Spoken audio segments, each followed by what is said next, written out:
बीच में अभिषेक शर्मा और तिशान जांगिड जो है वो आए।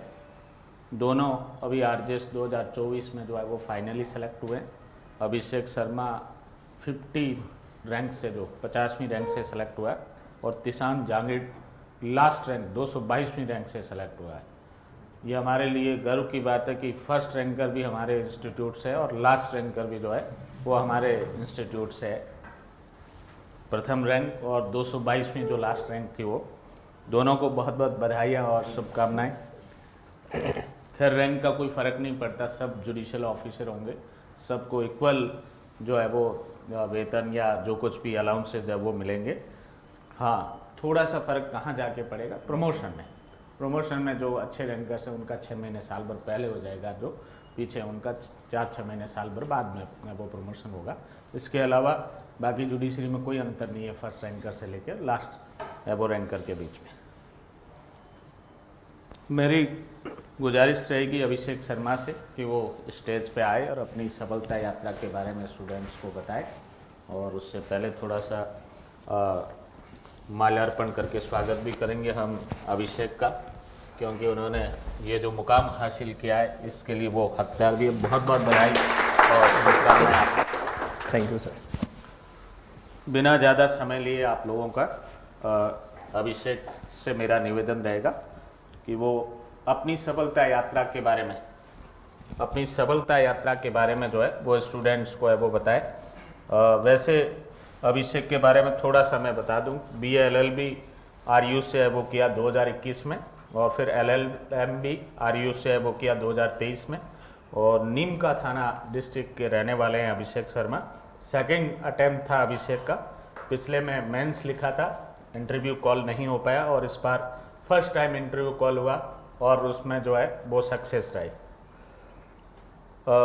KD एडवांस लॉ क्लासेस संस्थान में ये मेंस टेस्ट सीरीज के माध्यम से जुड़े थे और उसके बाद इंटरव्यू गाइडेंस क्लास में भी है वो इंक्लूड थे और अल्टीमेटली जो है इन्होंने अपने उस 222 में जगह बनाने में ये सफल रहे। यस अभिषेक, आप अपनी तैयारी के बारे में जो है आपने किस तरीके से प्री मेंस और इंटरव्यू वगैरह के लिए अपनी व्यक्तिगत है वो तैयारी की जिसमें कि आप इस गोल को अचीव करने में वो सफल रहे, स्टूडेंट्स को है वो बताएं। सबसे पहले आप सभी को नमस्ते। ये जो 5 ईयर से ही मेरी आरजेएस बनने की जर्नी शुरू हो गई थी। 2016 में मैंने 5 ईयर में एडमिशन लिया था। उस टाइम से मेरे कुछ सीनियर्स थे तो वो आरजेएस की प्रिपरेशन कर रहे थे, तो उन्हीं को देख के मैं मोटिवेट हुआ और वहीं से ही मैंने मेरा आरजेएस बनने का सफ़र तय किया। फर्स्ट अटेम्प्ट में मैंने बिना कोचिंग के ही प्रिपरेशन किया और बिना टेस्ट सीरीज़ के तो प्री पास हो गया था मैं। मेंस में मुझे कोई गाइडेंस नहीं मिला तो फिर अनफॉर्चुनेटली मेरा फर्स्ट अटेम्प्ट में मेंस रह गया था।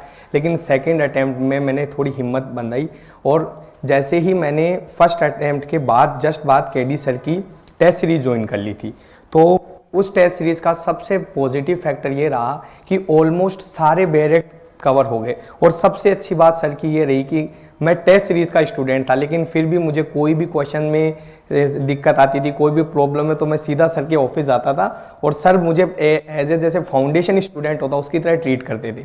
तो और सर के कोई भी XYZ प्रॉब्लम होती थी, आउट ऑफ सिलेबस भी आता, यानी NI का टेस्ट दे रहे तो हम इनसे प्रोबेशन की क्वेश्चंस भी पूछ लिया करते थे। तो सर बहुत कोऑपरेटिव हैं।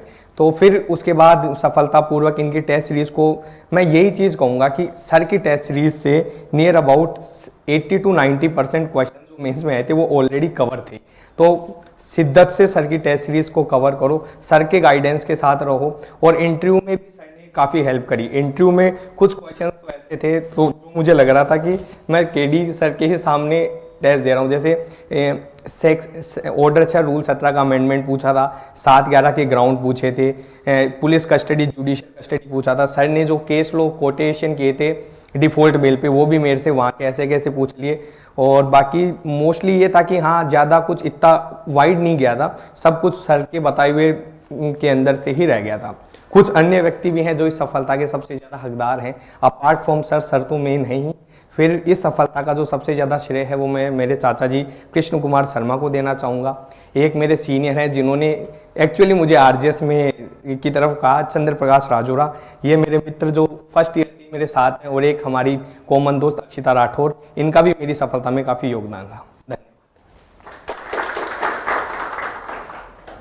जिस तरीके से अभिषेक ने जो है वो बताया कि 5 ईयर लॉ में एडमिशन लिया, वहीं से आरजेएस का गोल बन गया था और निरंतर प्रयास किया। पिछली बार मेंस लिखा, इस बार पहली बार इंटरव्यू कॉल हुआ और उसमें वो सफल हो गए। मेंस की टेस्ट सीरीज, साक्षात्कार की क्लासेस, क्या बेनिफिट हुआ ये ऑलरेडी आप बता चुके हैं। नए अभ्यर्थियों को आप क्या वो संदेश देना चाहेंगे, वो अपनी तैयारी अभी से किस तरीके से वो करें कि ये भी अगला जो एग्ज़ाम होगा उसमें फाइनल लिस्ट के अंदर अपनी जगह बना सके? इस क्वेश्चन का आंसर सर पहले ही दे चुके हैं। आरजीएस का जो पैटर्न है वो डायरेक्ट है, तो आप सर के गाइडेंस में रहिए, जो सर बताते हैं वो फॉलो कीजिए। उसके अलावा आपको कहीं जाने की ज़रूरत नहीं। कोई आपको कहेगा लाइव लो फॉलो करो, हाँ वो करो, लेकिन बहुत लिमिटेड एक्सटेंट तक। सर जो डायरेक्ट पढ़ा रहे हैं, सर जिस तरह से नोट्स बनवा रहे हैं, सर के जो नोट्स हैं वो बहुत हेल्पफुल है। यानी आपको किताबों की तरफ भी ज़्यादा नहीं देखना पड़ेगा। और मैं ये कहूँगा सर की जो टेस्ट सीरीज़ है वो आप हो सके तो 2 से 3 बार पूरी करने की कोशिश कीजिएगा। उससे बहुत, यानी जब आप मेंस लिखोगे तो अब आप खुद को ये पता लगेगा कि पेन अपने आप चल रहा है, जो सब सेक्शंस हैं वो भी आ रहे हैं। तो सर की टेस्ट सीरीज़ का बहुत अच्छा रहा, इंटरव्यू गाइडेंस भी सर का बहुत अच्छा रहा, यानी इनके द्वारा जो क्वेश्चंस थे मोस्टली वही पूछ लिए गए। Thank you very much. Thank you sir. Back. Thank you.